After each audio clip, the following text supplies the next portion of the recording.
السلام علیکم، میں ڈاکٹر ذاکر یونان سے اور 14 فروری کے اہم واقعات۔ آج 14 فروری ویلنٹائن ڈے جو بہت عرصے سے منایا جاتا ہے، اور اس کے بدلے میں ایشیا میں حیا ڈے منایا جاتا ہے، جس کی بنیاد اسلامی جمعیت طلباء اور مسلم اسٹوڈنٹ آرگنائزیشن پاکستان کی طرف سے شروع ویلنٹائن ڈے کے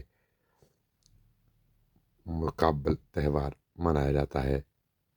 14 فروری 1960 میں فیلڈ مارشل ایوب خان پاکستان کے صدر منتخب ہوئے۔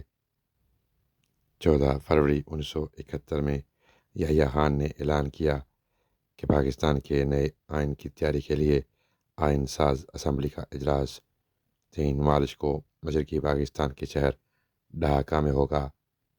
14 فروری 1999 میں متنازع ناول شیطانی آیات لکھنے پر سلیمان رشدی کے قتل کا فتویٰ جاری کیا گیا۔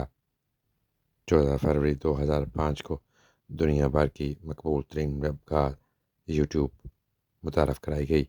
اس ویب گاہ پر اپنی ویڈیوز اپلوڈ کی جا سکتی ہیں اور دوسروں کی ویڈیوز بھی دیکھی جا سکتی ہیں۔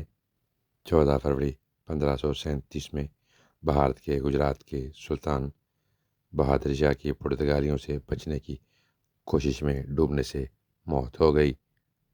14 فروری 1556 میں گرداسپور ضلع کے کانپور میں جلال الدین محمد اکبر کی تاج پوشی ہوئی۔ اس وقت جلال الدین محمد اکبر کی عمر 13 برس تھی۔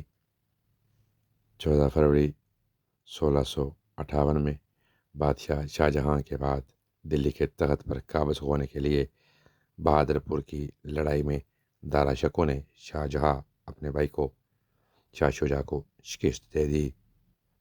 14 فروری 1922 میں اطالوی سائنسدان جی مارکونی نے انگلینڈ سے پہلے باقاعدہ ریڈیو نشریات شروع کیں۔